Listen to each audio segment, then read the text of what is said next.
Isinailalim na ng Civil Defense Eastern Visayas ang buong rehiyon sa Blue Alert status upang makapaghanda sa papalapit na masamang panahon na si Bagyong Ada.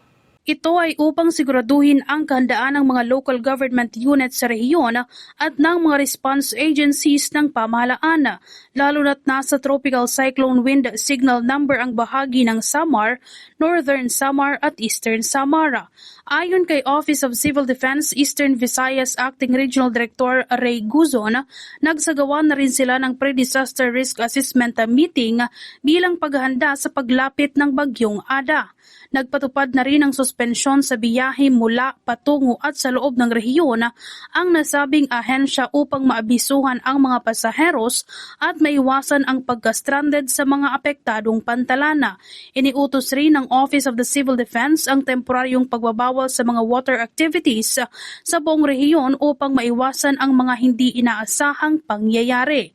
Suspendido na rin ang lahat ng biyahe ng mga sasakyang pandagat hanggat may banta ng masamang panahon. Base naman sa datos ng Philippine Coast Guard, nasa mahigit 200 na pasaheros, mahigit 70 na rolling cargos at 2 vessels na ang bilang ng mga naitalang stranded mula sa mga pantalan ng San Juan, St. Bernard, Benit, Magallanes at Padre Burgos. Samantala, nakapreposisyon na rin ang mga relief goods na nakatakdang ipamigay ng Department of Social Welfare and Development Field Office 8 sa mga maaapektuang lugar ng Bagyong Ada. In preparation for itong si tropical cyclone Ada. Under signal number 1 ngayon in some part of the region, specifically ang Samar areas. So ito po ay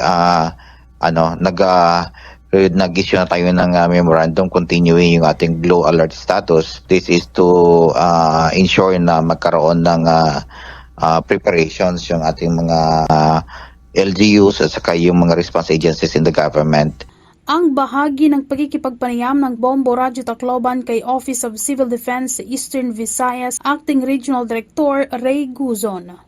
Patuloy naman ang ginagawang pagbabantay at pakikipag-ugnayan ng mga response agencies sa mga maaapektuhang lokal na pamahalaan. Mula dito sa Bombo Radyo Tacloban, ito si Bombo Veronica Ucasla, and this is Bombo Radyo Philippines, the #1 and most trusted source of news and information. Basta Radyo, Bombo!